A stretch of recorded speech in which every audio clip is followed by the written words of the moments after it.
ஜெயிச்சிட்டேன் பத்மாவதி, நான் ஜெயிச்சிட்டேன்.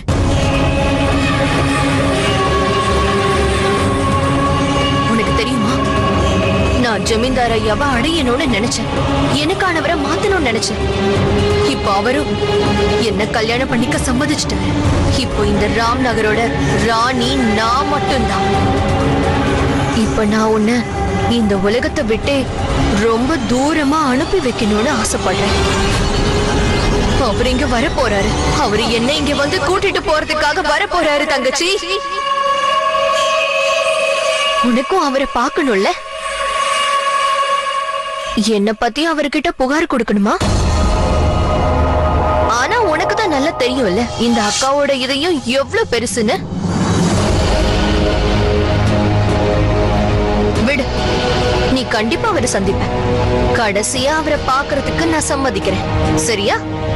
ஏன்னா அதுக்கப்புறம் நீங்க 2 பேரும் சந்திச்சுக்கவே முடியாது. இதுதான் இந்த ஜென்மத்துல நீங்க சந்திக்க போற கடைசி சந்திப்பு.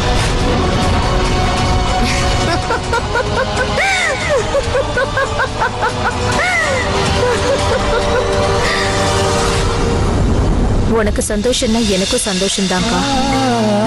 நீ ஆசைப்பட்டது எல்லாமே உனக்கு இப்ப கிடைச்சிருக்கு.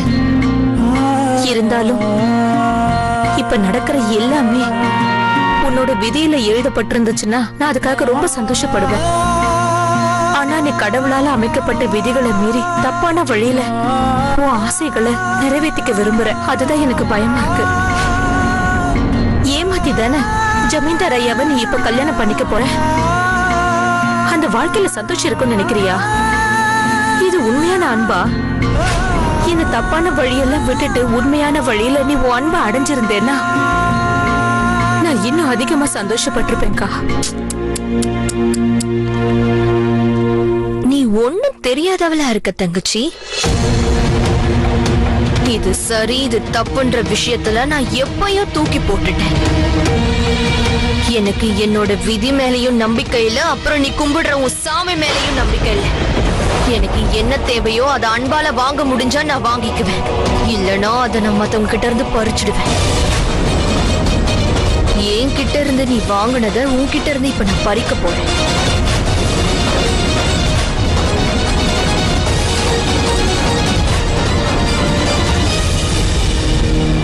நீ எதுக்காக இதையெல்லாம் பண்றக்கா? நான் ஏன் பண்றேன் நான் கேக்குறேன். இதெல்லாம் உனக்கு தெரியாது?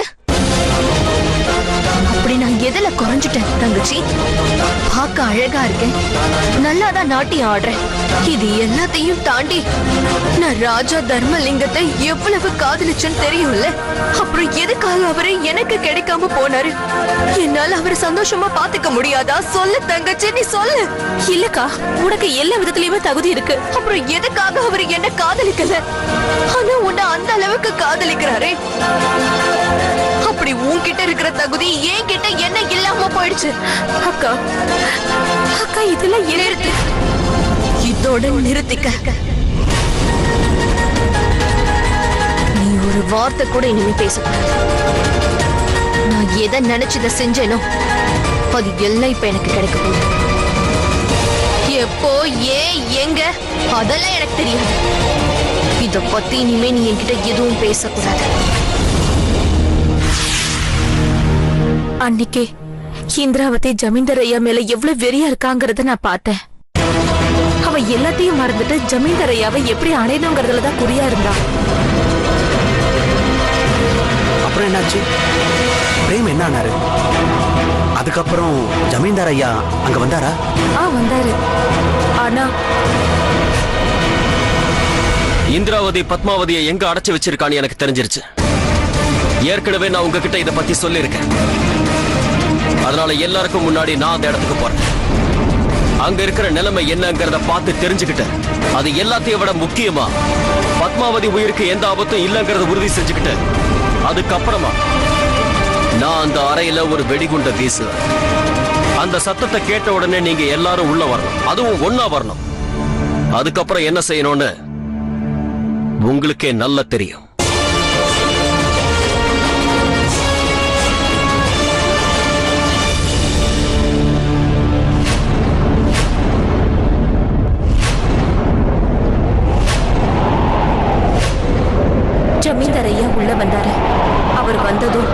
பார்வை முதல்ல ஏன் மேலதான் பட்டுச்சு. பத்மாவதி, ஜமீன்தார் ஐயா,